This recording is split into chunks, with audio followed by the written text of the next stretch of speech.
नमस्कार. आत्मा मालिक. प्रवचनकार भरत सपकाळे महाराज, जळगाव, खानदेश, महाराष्ट्र. दुःख म्हणजे शुभवार्ता. तुम्हाला आश्चर्य वाटेल, दुःख म्हणजे शुभवार्ता कसं काय? हो, तसंच आहे. पण कोणासाठी?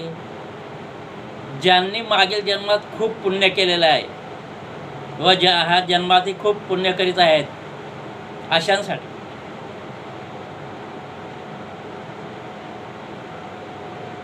अशा लोकांना, अशा व्यक्तींना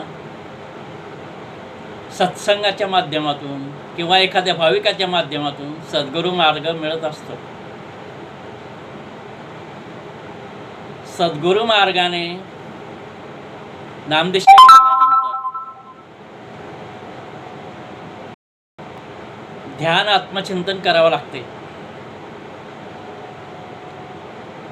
2 मिनिटांच्या ध्यानापासून सुरुवात करीत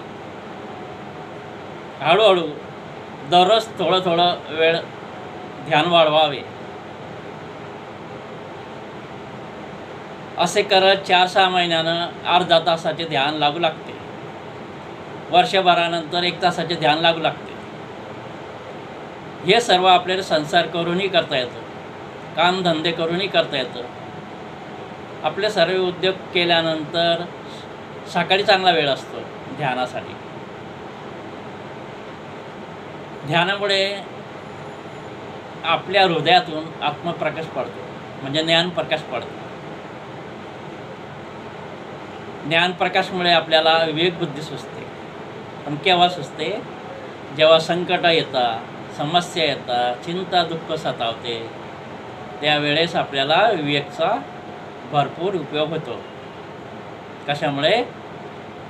आपल्याला जे ज्ञान प्राप्त होते त्याच्यामुळे, ध्यान केल्यामुळे. म्हणून दररोज ध्यान केल्यास अनेक प्रश्न आपले मार्गी लागतात. आपले न होणारे कामही होतात.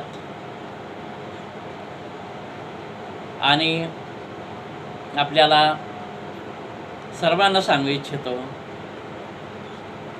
बरेचसे लोकांच्या जीवनामध्ये सुख दुःख, ताणतणाव या सर्व गोष्टी येतच असतात.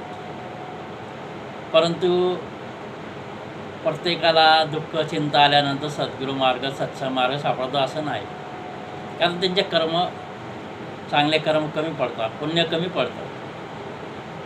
म्हणून चांगले विचार करावे, चांगले कर्म करावे, जास्तीत जास्त पुण्य करावे, सर्वांना प्रेम करावं, सर्वांना आनंद देण्याचा प्रयत्न करावा.